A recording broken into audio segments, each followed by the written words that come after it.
नमस्कार दोस्तों, स्वागत है आप सभी साथियों का एक स्मार्ट स्टडी पर। साथियों, आज है 20 फरवरी 2024 और आज एसएससी जीडी कांस्टेबल का पेपर था जिसका सेकंड शिफ्ट का पेपर हो चुका है। और आज इस वीडियो में आज के सेकंड शिफ्ट में पूछे गए सभी प्रश्न उत्तर को देखेंगे।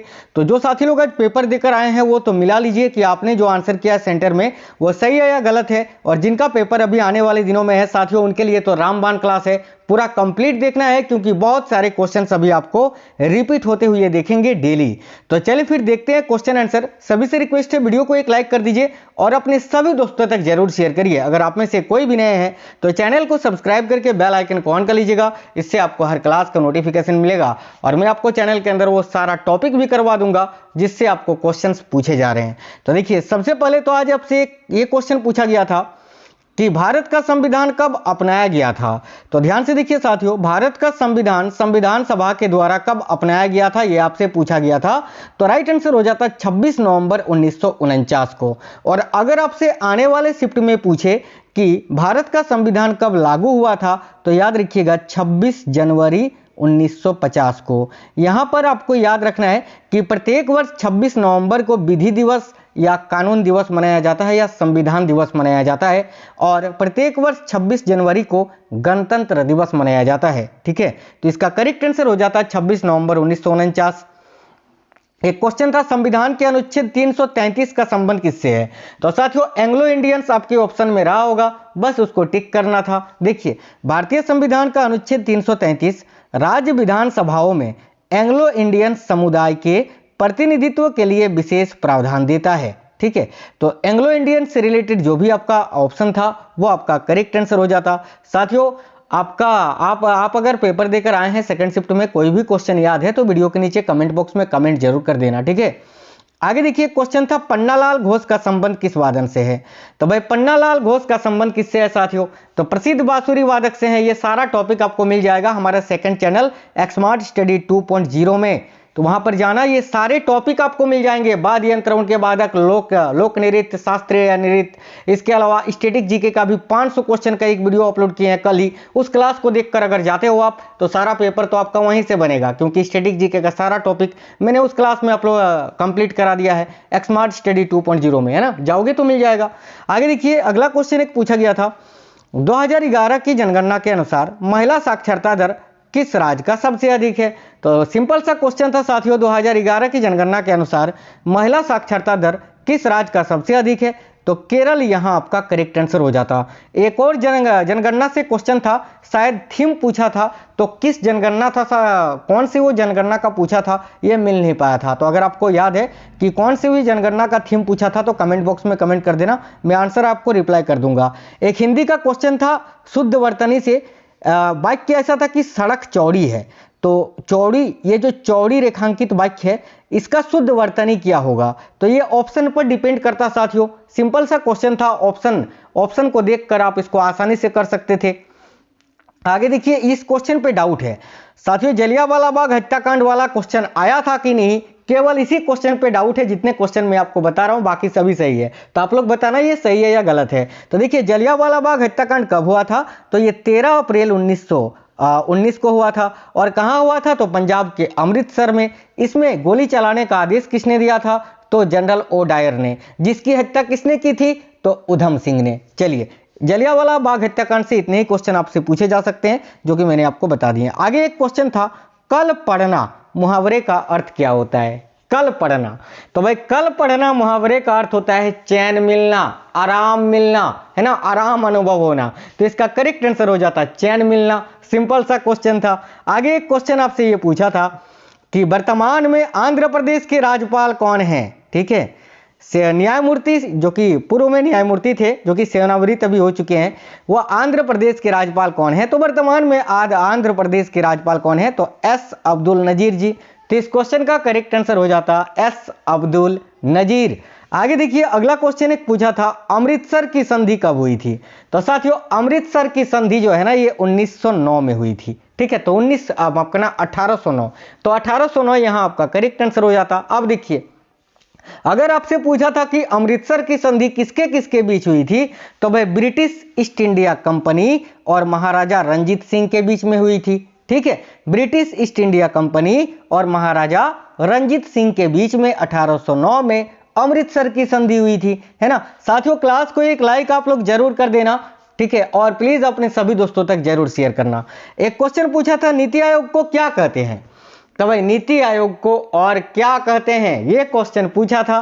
सिंपल सा क्वेश्चन था, थिंक टैंक आपका करेक्ट आंसर हो जाता। पहले शिफ्ट में भी पूछा था कि योजना आयोग का स्थान किसने लिया है, तो नीति आयोग उसका करेक्ट हो जाता। और अभी सेकंड शिफ्ट में भी पूछा है नीति आयोग को क्या कहते हैं, तो थिंक टैंक आपका करेक्ट आंसर हो जाता अगर आपके ऑप्शन में था तो। आगे देखिए अगला एक क्वेश्चन ये था कि राज्यों के राज्यपाल की नियुक्ति किस अनुच्छेद के तहत की जाती है, तो भाई पहली बात तो ये कि राज्यों की राज्यपाल की नियुक्ति भारत के राष्ट्रपति करते हैं, प्रेसिडेंट ऑफ इंडिया, राष्ट्रपति। और इसका प्रावधान किस अनुच्छेद में है, तो अनुच्छेद पूछा था तो अनुच्छेद 155 करेक्ट आंसर हो जाता, है ना। भारतीय संविधान माफ करना, हाँ, भारतीय संविधान के अनुच्छेद 155 के तहत राज्यों के राज्यपाल की नियुक्ति कौन करते हैं, भारत के राष्ट्रपति करते हैं। चलिए आगे क्वेश्चन पूछा था वर्तमान में भारत के चीफ ऑफ, है ना, चीफ ऑफ डिफेंस स्टाफ कौन है, या तो आपसे ऐसा पूछा था कि सेकंड सीडीएस यानी चीफ ऑफ डिफेंस स्टाफ कौन है, तो करेक्ट हो जाता अनिल चौहान। यानी वर्तमान में कौन क्या है आपसे पूछा जा रहा है, और मैंने 2.0 में भर भर के वो क्वेश्चंस करवाए हैं, वो क्लास करवाए हैं, वायरल वीडियोस हैं, आप लोग जाकर जरूर देख लेना, ठीक है। तो वर्तमान में भारत के चीफ ऑफ डिफेंस स्टाफ कौन है, तो अनिल चौहान जी है, जो कि साथियों दूसरे ही हैं। पहले सीडीएस कौन थे, तो जनरल बिपिन रावत, और ये दूसरे ही बने हैं अनिल चौहान जी। आगे देखिए बोनालू त्योहार किस धर्म से संबंधित है, ये सारे क्वेश्चन मैंने स्टैटिक जीके का जो क्लास अभी बताया 500 क्वेश्चन वाला, उसमें मिल जाएंगे। अभी देखिए बोनालू त्योहार किस धर्म से संबंधित है, अगर पूछा था तो हिंदू धर्म। अगर आपसे पूछा था बोनालू त्योहार किस राज्य में मनाया जाता है, तो करेक्ट आंसर हो जाता तेलंगाना में। ये जो बोनालू त्योहार है साथियों, इसमें काली माता, है ना, माता काली की पूजा की जाती है। आगे देखिए अगला क्वेश्चन है, एक क्वेश्चन शायद यूएनडीपी से कुछ था कि यूएनडीपी की स्थापना कब हुई थी, शायद पूछा था, या यूएनडीपी का फुल फॉर्म अगर पूछा था तो देखिए यूनाइटेड नेशंस डेवलपमेंट प्रोग्राम इसका फुल फॉर्म होता है। और यूएनडीपी का देखिए यूएनडीपी की स्थापना कब हुई थी, तो 1965 में हुई थी। ओके, चलिए नेक्स्ट क्वेश्चन है, संपत्ति का विलोम शब्द क्या होता है, तो साथियों संपत्ति का विलोम शब्द आपसे पूछा था, आज 3 विलोम शब्द पूछा है, मैं तीनों आपको बताऊंगा। साथियों देखिए संपत्ति का विलोम शब्द क्या होता है, तो भाई होता है विपत्ति। संपत्ति का विलोम शब्द क्या होता है साथियों, तो विपत्ति होता है। आगे देखिए क्वेश्चन पूछा था निरुत्साह, निरुत्साह शब्द का विलोम शब्द क्या होता है, तो देखिए निरुत्साह का विलोम शब्द क्या होता है, तो निरुत्साह का विलोम शब्द होता है साथियों उत्साह, तो यहां आपका करेक्ट हो जाता उत्साह। आगे देखिए क्वेश्चन था हर्ष का पर्यायवाची शब्द क्या होता है, भाई हर्ष का पर्यायवाची शब्द क्या होता है, इस क्वेश्चन का ऑप्शन मुझे नहीं मिल पाया था, इसीलिए मैंने हर्ष के जो प्रमुख पर्यायवाची शब्द होते हैं वो यहां लिख दिया है। इनमें से कोई एक ऑप्शन में 100% आपका जरूर था। जैसे हर्ष का पर्यायवाची शब्द होता है आनंद, खुशी, प्रसन्नता, आनंदमय, उल्लास, आनंदित, उत्कंठा, प्रफुल्लित, प्रसन्न, खुशहाल, आनंद, उत्साह, ये सभी जो हैं हर्ष के पर्यायवाची शब्द होते हैं। अब इनमें से कोई एक आपको ऑप्शन में दिया होगा जो कि राइट आंसर हो जाता। आगे एक और पर्यायवाची शब्द था कि नारी का पर्यायवाची शब्द कौन सा है। अब देखिए नारी का पर्यायवाची शब्द होता है स्त्री, महिला, औरत, इनमें से जो भी आपको ऑप्शन दिया हुआ था वो साथियों आपका करेक्ट आंसर हो जाता। आगे देखिए क्वेश्चन था मुहावरा कि अपना स्वार्थ सिद्ध करना, ठीक है, स्वार्थ सिद्ध करना या अपना स्वार्थ सिद्ध करना, मुहावरे का अर्थ क्या होता है, तो सिंपल क्वेश्चन था ना कि भाई अपना काम निकालवाना, है ना, अपना काम निकालना, इस क्वेश्चन का करेक्ट आंसर हो जाता अपना काम निकालना। मैं ये सारे टॉपिक अभी इस चैनल में करा दूंगा, है ना, विलोम शब्द, मुहावरे, पर्यायवाची शब्द, एक्सपेक्टेड क्वेश्चन, उनको आप लोग जरूर देख कर जाना। आगे देखिए अगला क्वेश्चन पूछा था, एक तो आपको गद्यांश पूछा था 5 नंबर का जो कि साथियों होली से रिलेटेड था। अब आप लोग बताना कमेंट करके कि होली से ही रिलेटेड था ना गद्यांश, जो कि 5 नंबर से पूछा था। आगे देखिए क्वेश्चन बैडमिंटन से पूछा था कि इनमें से कौन सा एक शब्द है जो कि बैडमिंटन से संबंधित है, ठीक है, क्रिकेट से भी पूछा था, आपको बताएंगे। तो देखिए बैडमिंटन से संबंधित शब्द कौन कौन से होते हैं, मैंने यहाँ लिख दिया है, इसका ऑप्शन नहीं मिल पाया था। तो देखिए जैसे कि सर्विस कोर्ट, इसके अलावा shuttlecock, love, net, forehand, hit, drop, backhand, इसके अलावा स्मैश, डबल फॉल्ट, ये आदि शब्द जो हैं ये बैडमिंटन खेल से ही संबंधित है। आगे साथियों एक क्वेश्चन था कि आरबीआई का मुख्य उद्देश्य इनमें से क्या है। अब ये क्वेश्चन बनाने के लिए ऑप्शन चाहिए, तो ऑप्शन तो मिल नहीं पाया है, इसीलिए मैंने लिख दिया है जो आरबीआई का मुख्य उद्देश्य है। देखो, प्रणाली में लोगों का विश्वास बनाए रखना, जमाकर्ताओं के हितों की रक्षा करना और आम जनता को किफायती बैंकिंग सुविधाएं उपलब्ध कराना। ठीक है, यह आरबीआई का मुख्य उद्देश्य है साथियों। ठीक है, या फिर मुद्रा का केंद्रीकरण, इस प्रकार से कुछ ऑप्शन आपको दिया होगा। आगे देखिए, क्वेश्चन था ध्वनि का मात्रक क्या होता है। सिंपल सा क्वेश्चन था यार, ध्वनि का ऐसा मात्रक क्या होता है साथियों, डेसिबल होता है ना। तो इसका करेक्ट आंसर आपका क्या हो जाता भाई, डेसिबल हो जाता। आगे एक क्वेश्चन पूछा था, लिएंडर पेस का संबंध किस खेल से है। तो देखिए, लिएंडर पेस की बात करें ना तो इनका संबंध टेनिस से है, एक महान भारतीय टेनिस प्लेयर। तो टेनिस इस क्वेश्चन का करेक्ट आंसर हो जाता। लिएंडर पेस का संबंध किस खेल से है, तो टेनिस से, टेनिस यहाँ राइट आंसर हो जाता। देखिए, एक क्वेश्चन ऐसा था कि इनमें से कौन सा शब्द है जो क्रिकेट से संबंधित नहीं है, यानी 3 शब्द आपको क्रिकेट से दिए हुए थे और एक कोई दूसरे खेल का दिया था, वही आपको छांटना था। इसका ऑप्शन नहीं मिल पाया है साथियों। क्रिकेट से आगे भी आपसे पूछे जाएंगे, इसीलिए क्रिकेट खेल से संबंधित जो शब्दवाली है मैंने यहाँ लिख दिया है। जैसे कि मेडन ओवर होता है, follow on, rubber aces, catch ball, stump out, run out, LBW, hit wicket, not out, no ball, wide ball, dead ball, overthrow, bye, leg, cover, drive, late cut, hook, glance, stroke, spot, pull, six, इसके अलावा पोलोथ्रिन, turn, गॉम्बी, spin, yorker, bouncer, hat, trick, round the wicket, over the wicket, ये सभी cricket के शब्दवाली होते हैं, आपको याद रखना है, आगे भी आपसे पूछे जाएंगे।